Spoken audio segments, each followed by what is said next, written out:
Le Shinkansen, le TGV japonais, est réputé pour sa ponctualité et sa vitesse, avec une vitesse de pointe de 320 km/h. Disposant d'un réseau qui s'étend jusqu'aux îles méridionales et septentrionales, il transporte des voyageurs et des travailleurs dans tout le pays. Mais la pandémie a apporté des changements aux habitudes de voyage, aiguillant le Shinkansen sur une nouvelle voie. Il y a un changement dans la manière des gens de travailler, donc nous ajoutons un service qui permet aux gens d'utiliser efficacement leur temps de trajet. Le principal opérateur ferroviaire, l'East Japan Railway, vient juste de terminer un projet pilote qui consiste à transformer la voiture avant de certains de ses trains en voitures bureaux. Dans les voitures ordinaires, faire du bruit est mal vu, mais ici, les gens peuvent discuter normalement sans avoir à craindre de déranger leurs voisins. Ici, vous pouvez tout louer afin de travailler tout en vous déplaçant, une connexion Wi-Fi stable, des écouteurs à conduction osseuse qui permettent de s'entretenir calmement et des lunettes intelligentes qui permettent de regarder un écran en réalité virtuelle que personne d'autre ne peut voir. Le Shinkansen a parcouru un long chemin depuis ses débuts.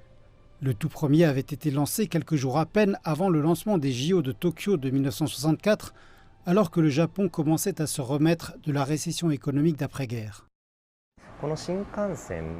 Le Shinkansen a été construit afin de servir au transport des athlètes, du personnel et des spectateurs olympiques. En ce sens, je pense qu'on peut qualifier le Shinkansen de symbole du développement économique. Toutefois, le Shinkansen a récemment connu des difficultés. En raison des effets de la pandémie du coronavirus, le nombre de passagers a chuté entre 30 et 40%. Au cours de l'année fiscale écoulée qui s'est terminée en mars, l'East Japan Railway a affiché une perte nette consolidée de 5,2 milliards de dollars, la première perte depuis sa création après la privatisation des chemins de fer nationaux japonais. Comme de nombreuses autres entreprises, elle avait misé sur la croissance touristique pendant les Jeux olympiques.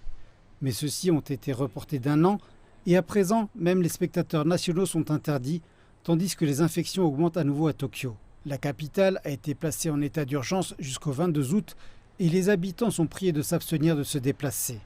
Avec l'essor du travail à distance, 2020 a vu le plus grand nombre de personnes quitter Tokyo en 6 ans, plus de 400 000 personnes ayant fui la capitale. Pour les opérateurs ferroviaires japonais, leur défi est de s'adapter à ce nouveau mode de vie. Ils travaillent à l'expansion de leur réseau afin de relier encore davantage la campagne à la ville et l'on espère que cela contribuera à redynamiser certaines villes rurales japonaises qui sont en déclin et confrontées à un fort dépeuplement. À l'instar des Jeux Olympiques qui seront un événement très différent cette année, le Shinkansen est promis à un futur différent.